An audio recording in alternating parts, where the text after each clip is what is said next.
Hey, I'm Decathlon Gamer, and this is the Road to the Record, where we work to achieve mastery of 10 games in a hunt for the best score of the Decathlon. If you like what you see, remember to hit that like button. If you want to see more, hit subscribe. Let the games begin. This is Draft Day Sports College Basketball 2019, episode 28 now. We are in the middle of the 2024-2025 season. We've just hit January of 2025. We are in a new division this year, up to Conference E, and we are favored pretty heavily in our early matchups. That doesn't necessarily mean anything. We are 8-4 on the season so far through the non-conference part of the schedule. We ended with some really close games. An overtime loss to Texas Southern. We played the Las Vegas Invitational, where we beat Arizona in the first round, and in the semifinal, our interconference matchup with Pittsburgh. Pitt won that one to knock us out, but we did beat Loyola Marymount.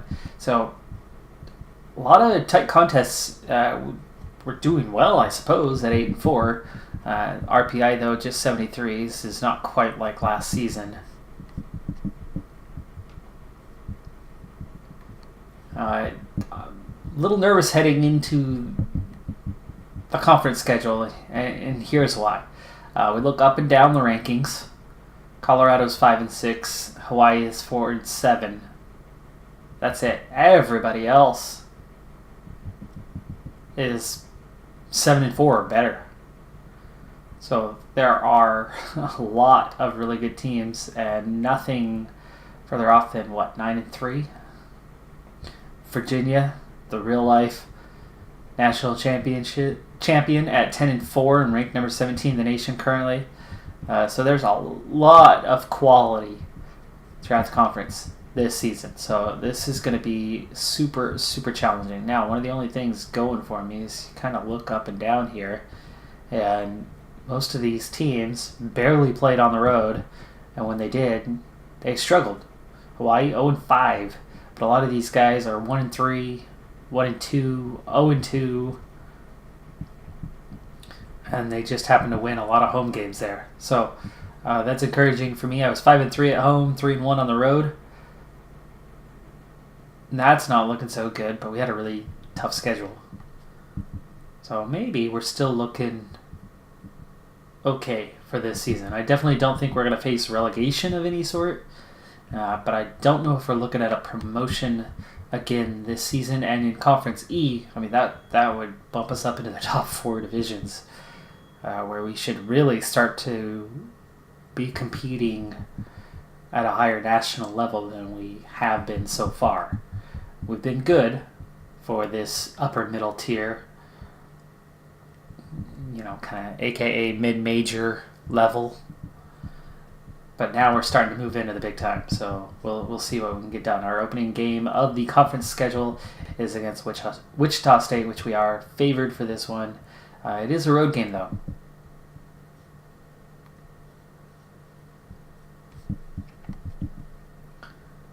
Corsi, their main guy, scoring and assisting. And they do have Tucker getting 10 rebounds a game, so they've got a guy that's pretty solid in that department. Just a reminder, we have 3 recruits already landed. We have a 4th one where we are number 1 on his list, and he'll likely sign. The 5th one, not so sure. And I'm actually not even so sure I really want to sign him. At this point, I'm kind of looking at 4 recruits and going, you know what? I don't mind saving that scholarship for a year. I don't want to have someone come through for 4 or 5 years. That's not going to be good enough. I'd rather actually keep a scholarship for a year than get someone who's inferior to the other talent. So we look, current averages, win 10 a game. The entire starting 5 are getting double digits in scoring. He's getting 5 assists for win. Washington's numbers aren't great as a senior. I'll be kind of happy that it's not a lot being lost. What will be lost, though, is Granbury, King, and Scott. These guys are definitely our team leaders. We're getting 8 rebounds a game out of Granberry. We're getting almost 14 out of King. And almost 15 points. So he is really finally emerging as that player he was supposed to be. And then Rick Scott came in as a JC transfer, has been behind King as the 6th man, gets a chance to start this year, and he's really stepped up. Almost 16 points a game, nearly 8 rebounds a game. Big problem with these 3, though, is foul trouble. So when they get into foul trouble, we struggle. And I think a lot of those 4 losses came from foul trouble. But here is the opening game of the episode.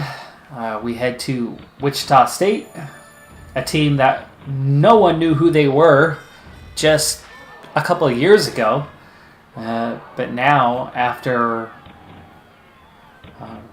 2 deep tournament runs in the last 3 years, suddenly Wichita State is not quite a household name, but it is certainly up there. Small lead at this point, 8-6.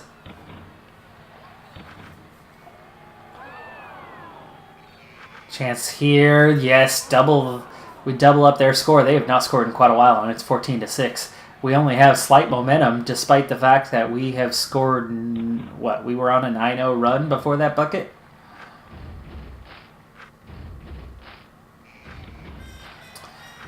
Right now, rebounds, not a lot, actually, really, either way. We're -3 at the moment, but we were just -1 a second ago. Turnovers were +3. Shooting both teams pretty similarly there. We've missed 1 shot compared to them. We've both had 13 attempts, 14 now. Free throws, that's where we're getting it done. We're getting to the line 7 of 10, and they're just 3 of 6. Both teams pretty similar on the three-pointers as well. The one advantage for us is they've had the foul trouble and not us.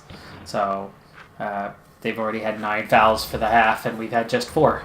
We do trail by 2 here, though, as they got a little bit hot from the field and rebounding. We've been sitting on 8 rebounds for ages, and they have 17 now. It was 8-9, so they've grabbed 8 straight boards, and I think that's a good occasion to use a timeout here. It's 38-33, so we're actually kind of fortunate that we're only trailing by a few, just considering that it's finally a rebound. Finally, 2 rebounds. 3 rebounds. Finally, we're getting that done. That was really impacting this thing, and we head to the half, and they go on a nice little run just before half, which Wichita State opens up an 11-point lead at the half. The game was 4 points with about 30 seconds to go in the half.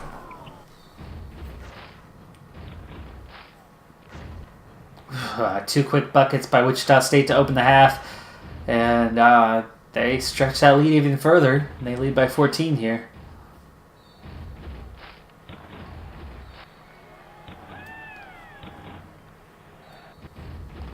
Well, foul trouble certainly wasn't the name of the game in this deficit. We are struggling to make shots, and we're struggling to grab rebounds. If we can improve those couple of things, I think we can get back into a lead here.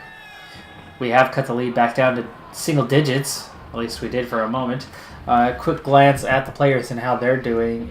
We got Washington to lead scoring for us with 14 on 5 of 8 shooting. 5 turnovers for Eric Wynn, so he's struggling today. He does have 3 assists. Granberry's got 5 and 5. King only 3 rebounds. Well, what the heck is going on with him? And Rick Scott has 8 and 6, so he's playing well, but he's got 3 fouls. Rebounding has gotten a lot closer. We're only -3 now, and so has the score, as we're only -3 in that department as well. Turnovers, though, hasn't gone too well for us, and we're -3 in that department. So one area where we normally dominate, lagging behind a little bit. A moment ago, we were -10 on field goal attempts. I think a lot of that comes down to those turnovers and those rebounds. Free throw-wise, that's certainly been a strength for us. We've made more free throws than they've attempted. 3-pointers, slight advantage, 7 of 17, while they've only made 5 of the same number attempted, and it's 69-69 heading into the Final 3 minutes, so we finally got back into this game. 2 minutes remain.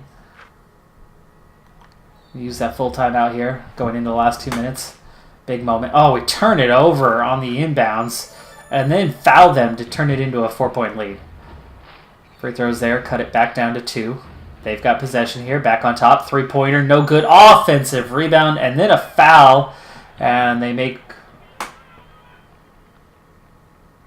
3 free throws? No, we were down 3? I don't know what happened. We're down 3, though, here after we made a bucket. Here's a chance, 24 seconds. 2-pointer there, cuts the lead to 1. Ball around the perimeter. Come on, guys. Come on, come on. Oh, 1 point loss. The comeback so close. I tried to use the timeout, and it didn't take. 76-75, the loss. Nice comeback, but in the end, it was not enough. Granberry, 1 of 8 shooting. King, only 7 rebounds in the game. And those seem to be kind of the main culprits. At the end of the day, we did level off on rebounds, and that's what I said it was going to take to get back in this thing. Same with the turnovers. Both level, so no difference between the two teams there. But they had 8 field goal attempts more than we did. We got to the free throw line 10 times more than they did, but the field goal thing really hurt. And we had no attempted three-pointers down the stretch when we were trailing. So we had a nice comeback going, but it was all inside the perimeter, which kind of slows the rate of progress on catching up to a team that you are behind. So we open the conference with a loss. Certainly not what we wanted to do, and it's another road game for our second matchup. It is Colorado, though. They have the worst record, along with Hawaii, in the conference, so that helps our chances a little bit, but that's not necessarily saying a lot. They've got a good scorer in person, getting 17 points per game.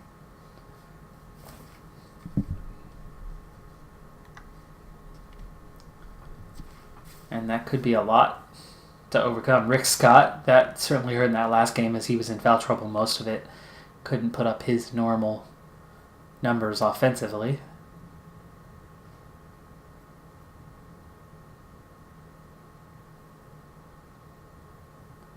Rebounds per game is second in the nation, and yet we trailed most of that game, so the deficit certainly was explainable and pretty evident as to why, but is that the competition level, or will we improve? Was it an anomaly? Was it a single game where we struggled?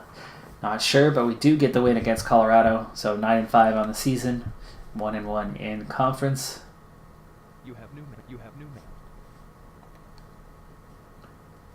Oof, that was so close.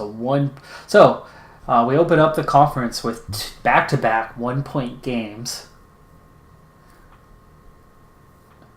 Second chance points going entirely our way. The rebounding 44-31, so plus 13 advantage. They shot almost 52% from the field. Wes Taylor was 10 of 15 with 22 points.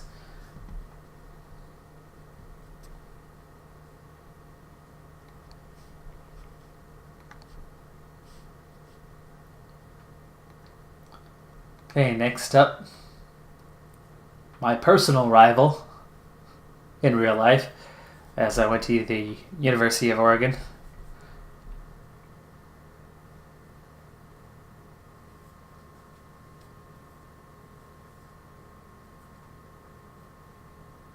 I still root for them, though. Occasionally, anyway. When it's a national scene, I root for the Pac-12 as a conference as a whole.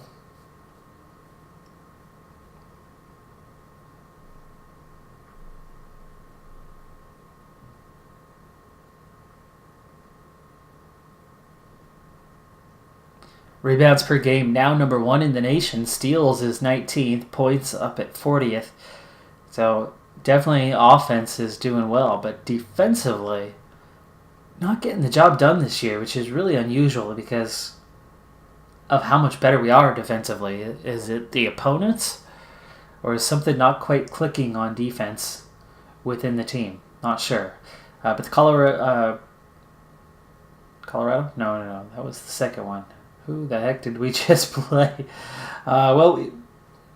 We got our second win in conference anyway, and 10th win on the season. Temple is up next. It's another road game. They are 9-5, so that's going to be asking quite a lot to get that one. We'll definitely check the box score for this one.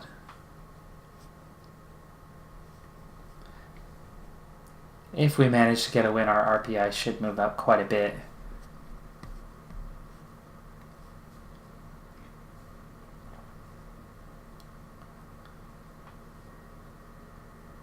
Nationally, a little bit of a mix-up from where things have been of late. It's North Carolina, Michigan State, and Duke at the top. No big surprises there. Syracuse, North Carolina State, and Florida. But once you get kind of down to the edge of the top 10, it's a little different. Nevada in 9th. Oregon, who had a really bad season last year, got relegated to Division B, and now look like maybe they're going to be dominating Division B. Are in 10th, but it's still early. I mean, we're very early. It's only 4 games into the conference portion of the schedule. Louisville, Kentucky, Miami, LSU hasn't been ranked for a long time. There's Virginia still up in 16th. Gonzaga all the way down in 19th. Washington, we haven't seen much of them in the top 25 of late. Xavier, another one who was a perennial top 15 program, is not been seen as much late. So the RPI goes up, but not very much, because we end up losing that second game by 10 to Temple. The first one was Oregon. That's right, Oregon State. Other Pac-12 opponent. We win that one comfortably in the end. But the Temple game, Granberry struggles again, 2 of 9 with 7 boards. King, just 8 rebounds. Rick Scott grabbing 11. So it's amazing that Clint King is that top rebounder, but he's been really off these last couple games. He had 4 fouls. Okay, only played 28 minutes. That's partial explanation. He did have 4 blocks, though. 6 turnovers for Eric Wynn. So Eric Wynn is not protecting the ball well right now at all. He had a terrible game with just 2 points and 6 turnovers. And still ended up playing 29 minutes. LaShawn Russell, his backup, 0 for 5. No points. And 3 turnovers. So, point guard, not getting the job done at all. And their guards, they're not getting steals. So these are like errant passes that are getting away. They're losing it on their own. Okay, well, next up is Hawaii. That's a good opportunity to get a win, as they are certainly struggling so far this season, and it's a home game. Wisconsin's going to be a tough matchup. They're 9-6, and it's on the road again. We're getting a lot of our road games out of the way early in the schedule. There's a home game. Weber State should be a victory, and then on the road at Missouri, be another challenging one. If we can get one of those two between Missouri and Wisconsin and go 3-1 in the next 4, I'll very much like the position we're in, as we'll have already played all but 3 of our road games the rest of the season.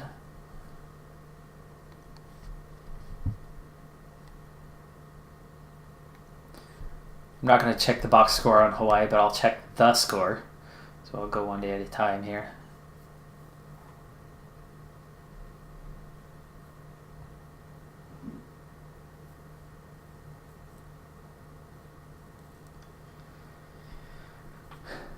And after this 4-game set, that'll put us halfway through the conference calendar, and I think that'll be an excellent spot to take our first look at the standings. Let's see where everyone is at. So we'll try to push quickly enough to get through these next 4 games. Like I said, my objective right now is to go 3-1 in these next 4. here's the Hawaii one. This is theoretically the easiest of the 4 games.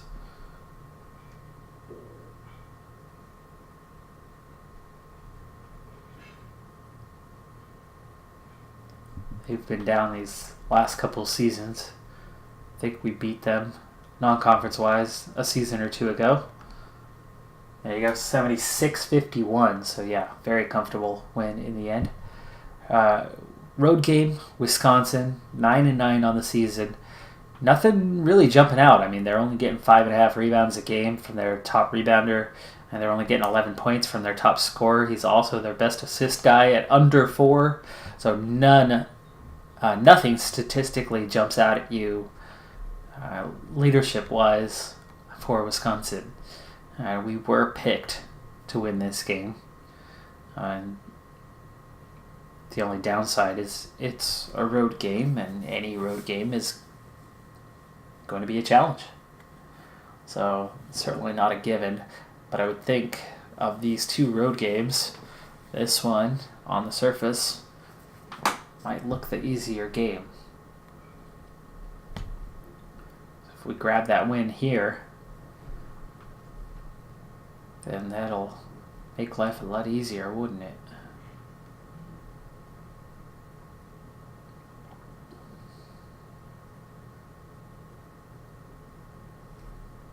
Come on, yes, okay.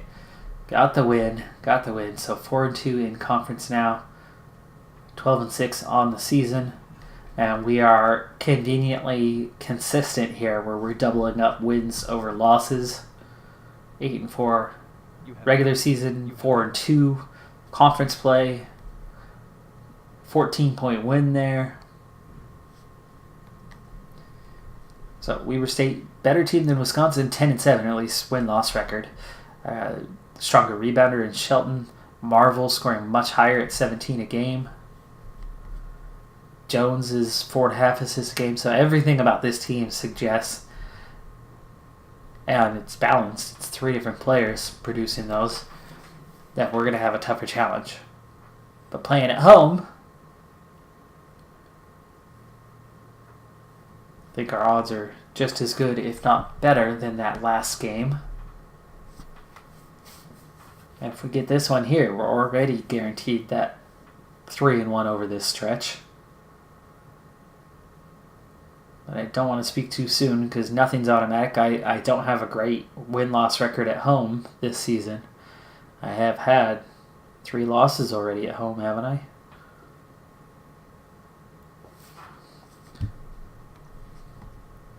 Alright, here we go.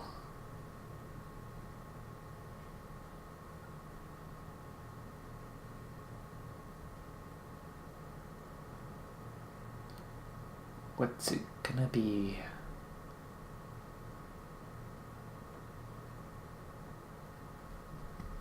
Awesome, we got the win. Okay. Oh my goodness, 80-42. Holy cow. 40-14 halftime score. 26-6 in the paint. 11-1 on second chance. 10-0 on fast breaks. They never led. We led the entire game. We had a 38-point lead, which was at the end of the game. Granberry was hot. 23 points. Clinton King. They couldn't touch him today. 22 rebounds, 10 of them offensive.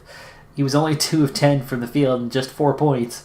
But he was absolutely killing it on rebounds. 22. Oh my goodness, I haven't seen numbers like that in a while. 10 assists. That might be a team record for a single game.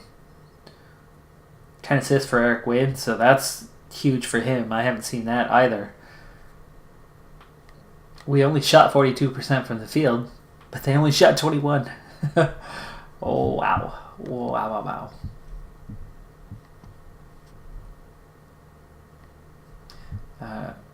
School records. I don't know if it's going to show up single game. Let's go straight to rebounds. There it is, yeah. Weber State. So it says 2024, but even though it's 2025, the season started 2024, so apparently that's where that's classified. Yeah, new single game record for the team. in rebounding, and look at that. Clint King has the top 12 all time for the team. Well, top 10 if you count the ties with Runyon and Granberry. While we're at it, let's take a quick look at a few others. Points. Watkins has had a 37-point game a couple years ago. He also scored 30. Rick Scott scored 30 against Texas Southern, which we lost that game in overtime. Rick Scott had 26 against Arizona. So he explodes for huge games when he goes off, apparently. Assists. Yeah, there you go. Eric Wynn tied for second best all time for us. Edward Ramey had 11, so again, that doesn't happen very often. Rebounds, we were just looking at. Steals. Quite a few guys at 6. Clint King had a game. Wow, look at that. That was almost all the same season. Couple seasons back. Boy, that would have been nice if Clint King had stayed healthy that season. And blocks, Carr and King have both had 8 block performances. King had that against Colorado. Wow.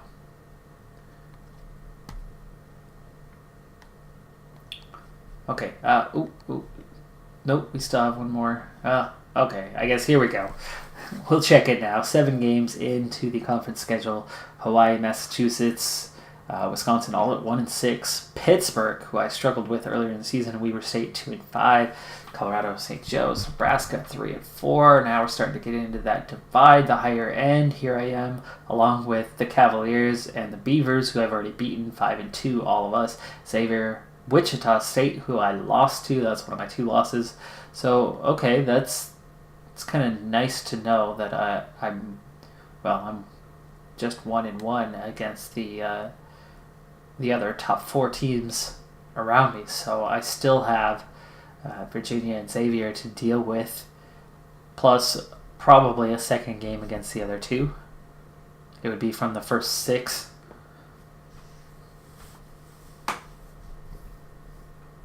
No, first 5 opponents. So maybe just 1.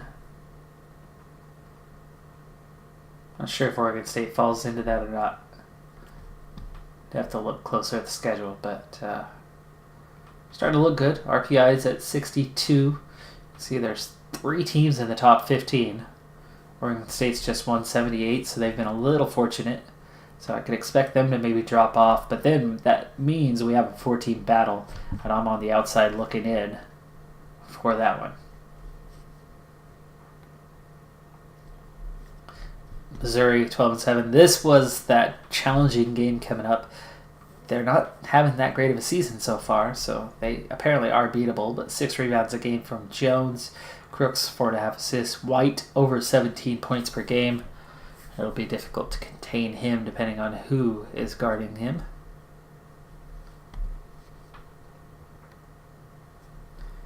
Meanwhile, same teams for the most part, top of the rankings. Nevada up to 7 now. Oregon down to 11. LSU's up to 10. Indiana back into the top 10. Kentucky all the way down at 14. That's low for them. Virginia still hanging out, 16. Washington at 17. There's Xavier, 21st. Wichita State, 23rd. So we've got 3 teams ranked.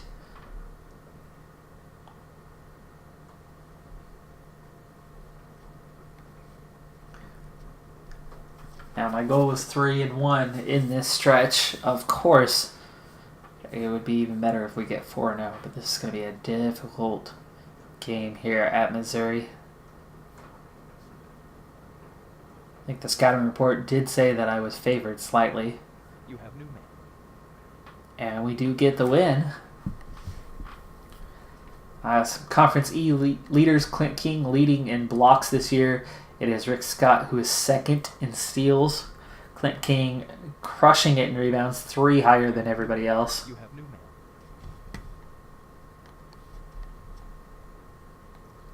So Nebraska coming up next.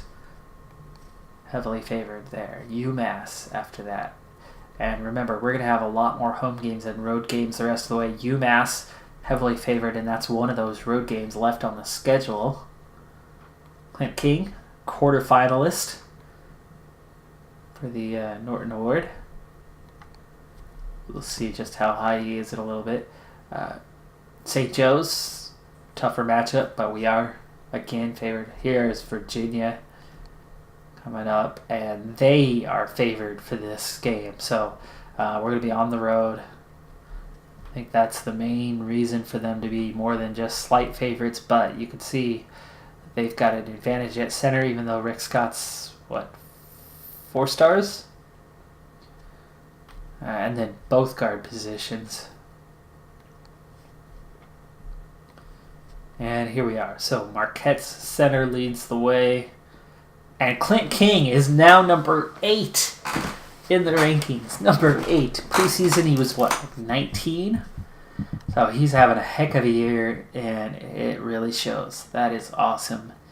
That is completely awesome. And looking at the other teams around here, he is tops in the conference. So he could be a favorite. Wynn is 3rd in assists. I don't have anybody in scoring, though, so that's kind of one area. But it's nice that I have balanced scoring. I have all 5 starters in double digits. It's nice, except for where you really, really need a bucket. Final seconds of a game, down 1. Whose hands do you put it in? Technically, it's kind of nice to have options for all 5.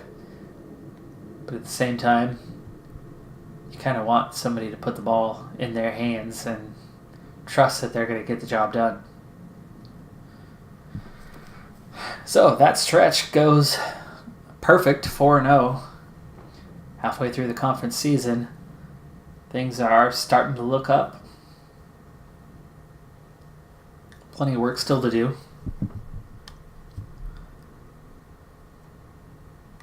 Tough games. I mean, we're looking at least 3 or 4 matchups against the other top 4 teams the rest of the way in 8 games. So about half of the schedule upcoming is going to be against top teams. But we have more home games than road games here in these final 8.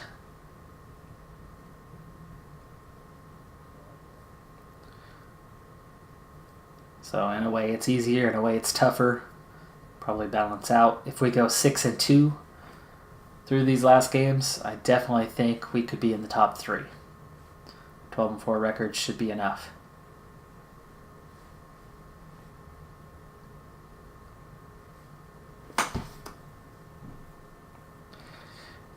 But with the level of opponents left, I wouldn't necessarily say that that's likely. Very well could be, 4-4 or 5-3. I don't think we'll be any worse than 4-4. I mean, this game should be a win, right? Nebraska, certainly a beatable team. Wichita State has taken a loss. They've dropped to 24th in the rankings. Xavier now above them.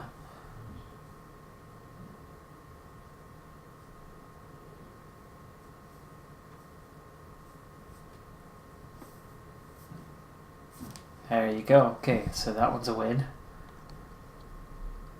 85-69, pretty comfortable there.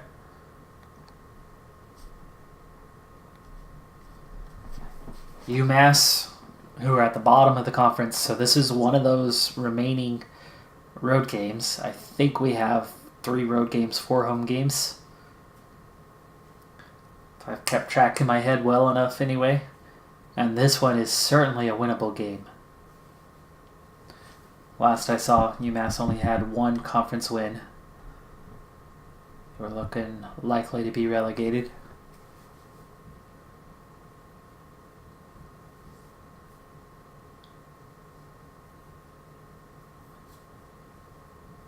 And other than your rivalry game, I don't believe that there's any sort of mechanic for desperation. So if you've never watched or followed a sport that has promotion and relegation contained within it, like Premier League soccer or almost any soccer conference around the world outside of MLS in the U.S.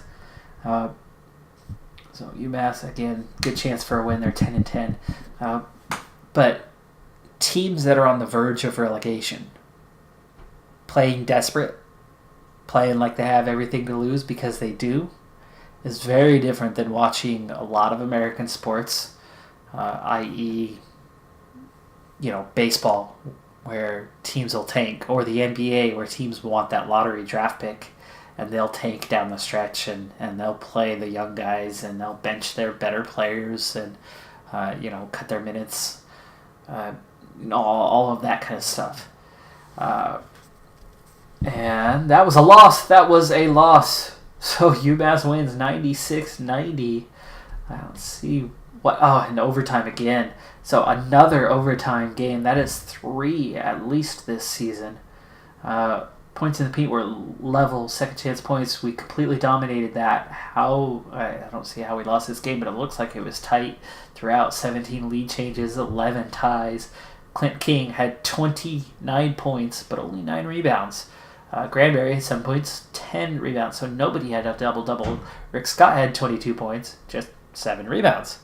So, just interesting that things ended up the way they did. 11 assists for Eric Wynn, 0 points. 40% from the field, they were 52%. Wow, both teams. 3, oh my goodness, there you go. 13 of 26 beyond the arc for UMass. 94% from the free throw line. That is how they won that game.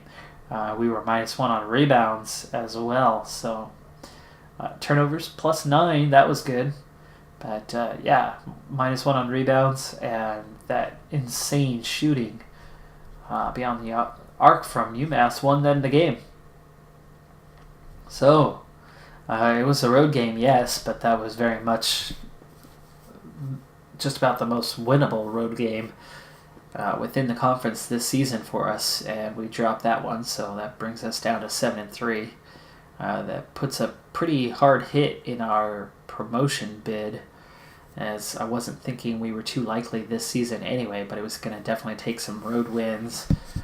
We got St. Joe's up next. They're certainly one of the good teams just outside of that top 4.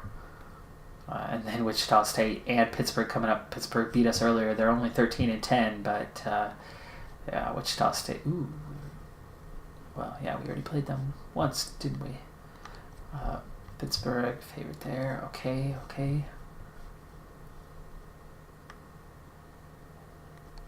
So 10 games in now, so 6 to play. St. Joe's, it's a good team. There's definitely no guarantee here. And Elliott's excellent score, 18.5 points per game. They've got some strong leaders here. Felder's getting almost 7 assists a game. McMillan's getting almost 9 rebounds a game.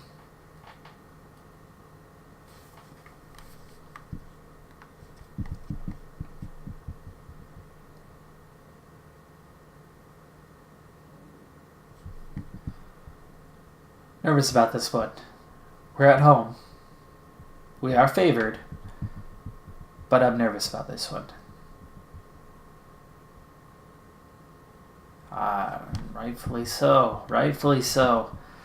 Oh my goodness, 114, 111. What and overtime again. Holy crap. Clint King, 27 points. Rick Scott, 30 points. Nobody's fouled out. Eric Wynn, 17 points. Lockwood, 11 points. Very high scoring. Double-double for Clint King, finally. Somebody at least got one.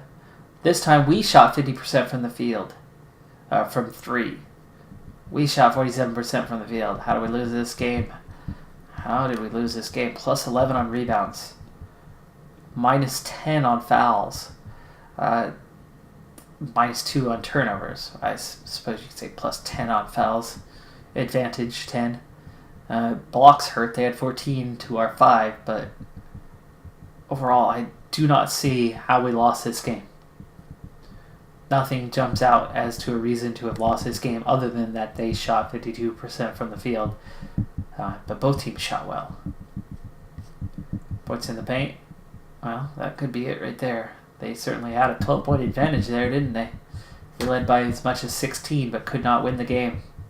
So back-to-back losses. Promotion bid is at a stranglehold right now as we drop well outside of the top 3, 2 games down of Xavier, Virginia, and Wichita State. So we've got Virginia on the road next. We're going to have Wichita State after that. We're going to have to really win both of those games to have much of a say in what happens. And BYU now is 8-3. So, and I think we might still have to play them as well. Pittsburgh. No BYU. I'm not sure how that happened, but okay. No BYU on the schedule. But Virginia, Pittsburgh, Wichita State, Colorado certainly, should be a win. Oregon State's going to be another difficult one on the road, so just those 2 road games left. Pittsburgh, hopefully, I think we're going to have to go at least 4-1 in these final 5 games to get promoted.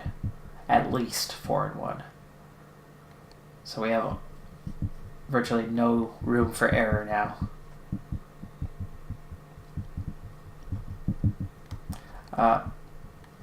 And I'm at that point in the season. I need to know what's going on recruiting-wise. Oh, please don't tell me I've missed the contact period.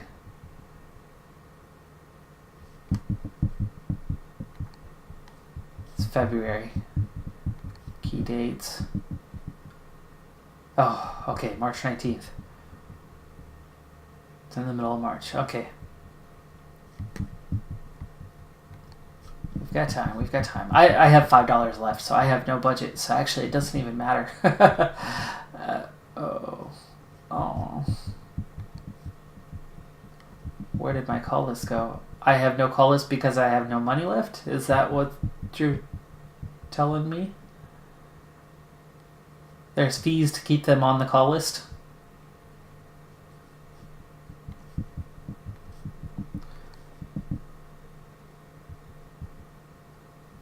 Yeah, huh. Let's see.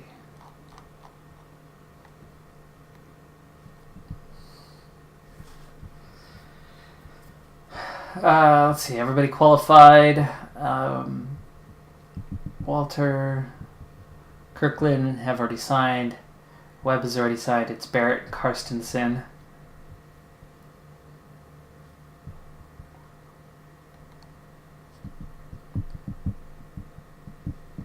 Barrett's the one. Okay, Barrett's not on the list at all. That's the one I'm expecting not to get, but terrible defender. Not a very good scorer. I'm actually half tempted to just say no and not take him. Karstensen looks likely to get, and even he's not good.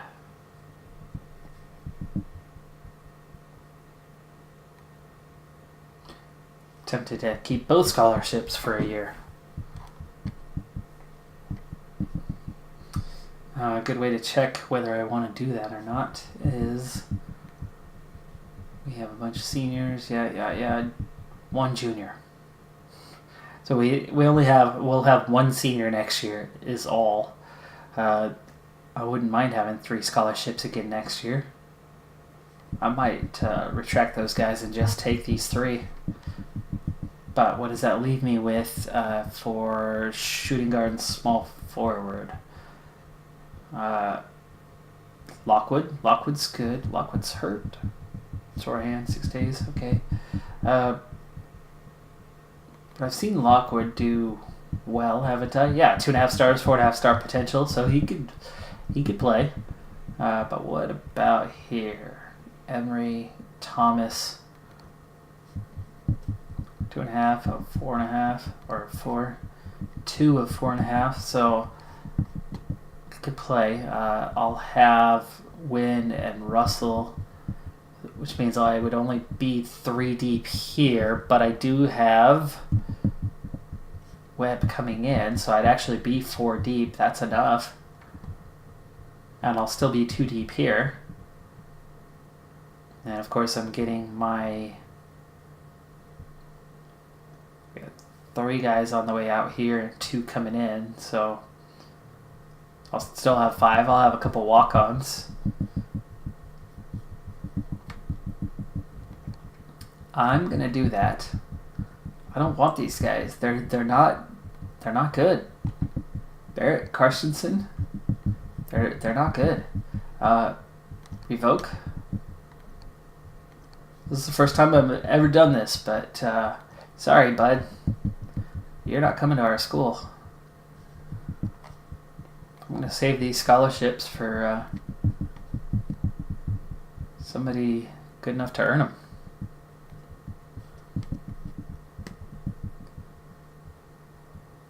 Alright, well, I'm just about out of time here, so we're going to be wrapping this up here in a moment. We're going to get through one... No, we're not even going to get through one more. Virginia's next. So, tight contest down the stretch. It's going to have to wait for the next episode. Looks like we're on our way to a postseason. I mean, we're 15-8. So unless we lose all 5 games down the stretch... which is possible. 15-13, probably not going to get invited to some sort of postseason tournament. But even just a couple wins, we're definitely looking at some sort of postseason competition. And it's 7-4. We're safe. I mean, it's not mathematically guaranteed yet, but we're not going to get relegated. Promotion not looking likely again, but if we beat Oregon State, we beat Wichita State, we beat Virginia down the stretch, which is going to be really difficult. What else? Colorado, right, is one of them. And I think Pittsburgh. Those are both at home, so those should be 2 wins right there. We'll see. It's going to be a tough finish to this season, but that's what I expected. And we're in contention, at least. But 2 straight losses have really set us back a good margin. But that's going to do it for this episode. I'm Decathlon Gamer. And remember, I'm aiming for the best of the best. So if you're ready to join me on my journey, hit subscribe and tune in next time on my road to the record. Bye for now.